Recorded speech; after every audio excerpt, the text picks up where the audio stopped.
Adriano Valentino from Australia said Trump is an uncontrollable con man, question mark.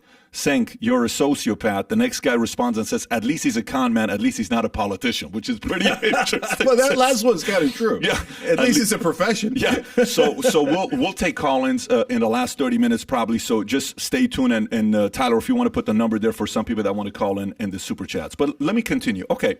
So can I address the con man thing real quick? Sure, of course. I mean, look, he's been adjudicated and admitted to being a con man. Both his charity and his university were giant scams, and he had to pay huge fines, $25 million fine, because he was running scams. Almost everything he runs is a scam. And by the way, does everybody know that he's gone bankrupt 6 times? That he's an awful, awful businessman. Couldn't manage his way out of a wet paper bag. Biggest dumbass I've ever seen in business. What he did in Atlantic City, it didn't just sink his own companies, he sank the entire city. He's one of the worst businessmen in American history. And by the way, you see the incompetence of the Democratic Party, that they couldn't point out those simple facts when they were running against them. Let me ask you this. What's harder to do? Okay, be honest. Let's see. I'm really curious to know what you're going to say. You think it's harder to be a senator for 50 years?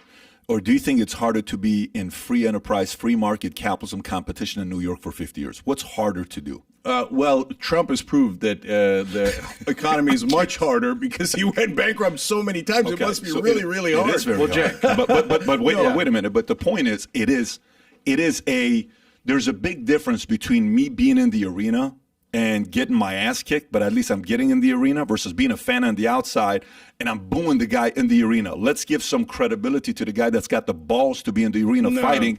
Capitalism, free market. No, Patrick, I give you credit. I give me credit. Yeah. We're in the arena, and we built these things on our own, okay? So Ben Shapiro, I don't agree with his politics, but he built Daily Wire, and it's a real business now, etc. I give credit, okay? Crowder, I don't think takes big money, and I think he did it on his own. I give a lot of credit. Trump had his dad hand him $413 million. He's a spoiled little bitch, okay? And he blew the whole $413 million because he's a moron. I give him zero credit. You have kids? Yes. Okay.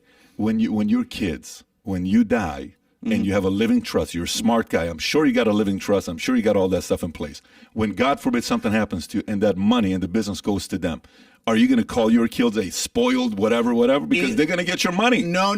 There's a difference. What do you do with the money? So if my kids then use it to do good in the world or to just set up a business, etc., then that's great. If they take it and they go, Daddy gave me the money, I'm going to put my name all over Atlantic City, and then they are spoiled and they make fun of other people while actually not doing anything, not doing the homework. The guy can't even read. Jack, I'd be embarrassed if my kids were anywhere near as lazy and dumb as Donald Trump. They can't read past the page.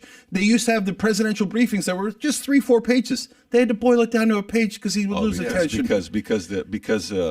Because the guy is dealing with so many different things that he typically wants to have the 1 page instead of the 50 pages. But no, listen. Can I make a quick point on Trump? Yeah. Okay, this might shock some of the people. I'm not a Trump fan. I don't know, probably don't know my politics. I mean, there's a lot of people here that think I'm a crazy socialist left wing because I'm just not a Trump fan. I'm a capitalist, and I like what you said about democratic capitalism. I'd like to come back to that at some point.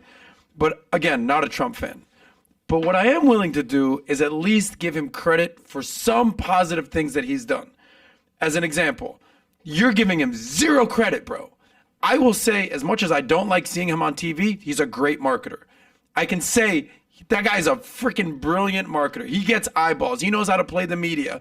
He knows how to rattle cages. Like, I'm at least willing to give him credit for the things he does well. And even if it's for policies, I'll say, look, can't stand the guy, but policies-wise, he's done some good things. Are you saying that there's zero credit, whatsoever for Trump? No, I'm not saying that. Everything is situational. People get into which camp are you in? Are you left, right, Biden, pro-Biden, anti-Biden, et cetera? So, for example, I think Biden's doing a great job on Ukraine. I think he did terrible job on domestic politics, total failure in domestic politics. So we can get back into that later. So why? Because it depends on the facts. So Trump, I remember in the beginning, there was a plant in Indiana, and he threatened a bunch of politicians, and he threatened a bunch of businesses, and it looked like they were going to stay. And I remember doing a video at an airport because I liked that so much.